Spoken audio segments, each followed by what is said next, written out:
Good day mga katings video, yan. Ito naman ang ating pangatlong discussion sa ating motor control parts. Ang time relay. Siyempre, yung time relay natin ay combination of an electromechanical output relay and control circuit. Ang contact will open or close or after a pre-selected time interval. So, yun talaga yung ating time relay. So, ano bang kaibahan ng relay at time relay? Siyempre, yung relay are switching that open-close circuit. So, open-close circuit lang yung trabaho niya. Pero yung time control, ito, sa time relay, timing in application. So, yung function niya, need to be delayed.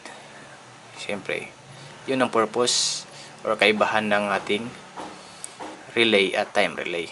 Siyempre, yung time relay, ginagamit ito sa mga kadalasan or sa common talaga ginagamit ito sa industrial application. Yan. HVAC system, building services, o kahit sa ating residential, pwede natin itong gamiting switch as time settings kapag automatic na siya, o sa mga street lights, automatic on. Pero may ibang klase yung 24 hours na settings. Itong simple lang yung ating settings. So, may dalawang types ito. Yung on delay timers at off delay. Siyempre, kapag nag-energize tayo, on ito. Kapag tamaan na yung time na nakaset ito, siyempre, iilaw yung up. Yan. So, meron tayong ginawang control diagram, simpleng control diagram ito. Pero bago yan, ito nakasakit siya. Yan. 288 yung bili ko. Meron akong video dyan. Ito ang kanyang diagram ng ating time relay. Yan, yung type niya, EH33 timer. Yan. 5 amperes to 50 volts AC. Resistive load yan. So, nakikita nyo, yung merong numbering siya. So, may numbering din dito. Yung 2 at 7 ay yung ating source, power. Yan. 2 at 7. Ayan, may numbering ito. Ito ang 7 at ito ang 2. Siyempre, para mabigyan natin ng linya yung ibang connection, yung 2, isi-short natin. Ang gagamitin lang natin dito ay itong right side. Pwede naman natin gamitin, pero mas focus tayo sa right side. So, isi-short natin yung source sa 2 at 8. Ito ang 8. Ito. 8. Ito ang line 1, 7. Ito ang line 2. So, shorted siya sa 8 para masupplyan yung 8 dito na linya. Ayan.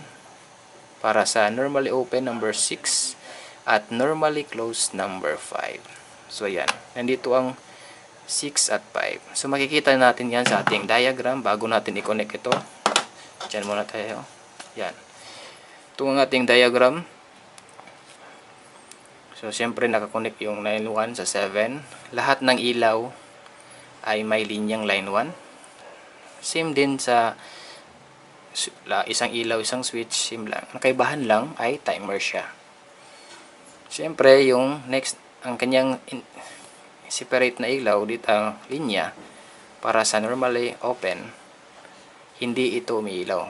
Kapag tamaan na yung timer niya, yung settings, saka siya iilaw. Siyempre, ang number 5 ang normally close. Kapag in-on na natin yung breaker, iilaw siya.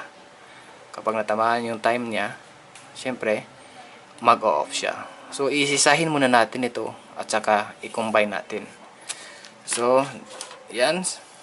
Kukuha mo tayo ng ito. Meron akong circuit breaker dito. Yan. Adjust natin. Una, yan. Makita nyo. Line 1 to 7. Line 1. Number 7. Ito ang number 7. May number naman dyan na maliit. 7. Next, bibigyan natin ng linya yung ilaw. Isang ilaw muna tayo. Dito muna tayo focus sa normally open. So, bigyan natin ng ilaw. Load yung ating X1 sa ating pilot lamp. Yan. Next naman ay, syempre, yung line 2 natin. So, ang line 2 natin ay number 2. Line 2. Number 2. Connect sa number line 2. Syempre, short natin. Pwede naman itong rekta sa dito, pero sa proper na wire and connection talaga, dito tayo mag-short. Yan, sa number 8. I-short natin. Yan, number 8. Syempre, normally open tayo. Number 6. So, 6. 6, open. At sa ating ilaw. So, tapos na yung ating connection. So, magsiset tayo ng, hindi natin hahabaan, mga 5 seconds lang. Ito, 5 seconds. Saksak natin. Meron naman siyang naka-osilib dyan. Para hindi siya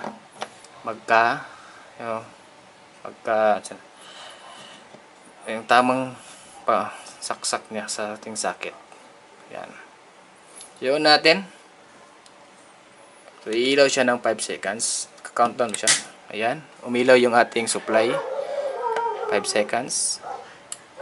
Umilaw atong file at nag-up siya. Ibig sabihin, pag umilaw ito, may source siya na binigay sa ating o linya sa ating pilot lamp. So, sa next naman, i-open muna natin. Dito muna tayo sa normally close. So, isang linya lang kanina sa number 6. Yan, ito. Number 6. Ilipat natin sa number 5. Number 5. Itong number 5, katabi lang niya. Kapag inon natin, iilaw siya. Pero kapag 5 seconds na, mag-off siya. So, yan. Mag-off siya. O, yan. So, kapag nag-off siya, ilaw din ito. Kasi ito ang indicator na gumagana yung ating timer. So, next naman, yung combination na. So, kukuha tayo ng isang pilot lamp. Siyempre, magsiseries tayo sa isang linya. Sa line 1. Dito lang tayo kukuha sa linya ng ating line 1 sa pilot lamp. Para hindi na tayo lumayo. At yung isa ay kanina, ito, sa number close ito, di ba? Number 5. So, ito, number 6, normally open. Ito ang normally close, mag-ilaw. Ito ang normally open. So, ilagay natin sa number 6. So, complete na ang ating circuit. So, yun natin, yung ating circuit breaker. Magsiset tayo ng mga 6 seconds. Ayan lang. Pag inon natin, iilaw ito. Kapag umabot na sa time, so, ito ang iilaw. So, ang sequence niya, kapag ma-off ang ilaw nito, lilipat dito. Kapag ang desired time na sinet natin ay umabot na 6 seconds, so automatic na siya yung sequence niya. Yun natin, ilaw ang puti. Ang normally close, yan. 6 seconds, normally off. Ito ang normally open natin. Oh, diba? Yun lang yung ating time relay na explanation. So, kung nakulangan pa kayo, marami namang video dyan sa YouTube na about sa time relay. So, pwede kayong magnood doon. Ito, mga basic understanding ng ating time relay. So, kapag nag-order kasi ako ng relay, so, alam naman natin yung relay, open close circuit lang ito. Open close circuit, pero mayroon siyang function delayed, need to be delayed. Yan, timing application. So ayan, sana nagustuhan yung video ko tungkol sa time relay. Kung may nakulot kayong kunting kaalaman lang, hindi naman ito deep, ito lang basic knowledge lang. So sana nagustuhan yung video ko. Huwag kalimutan mag-like, share, and comment, and subscribe for more videos. This is Rometric. Things we do.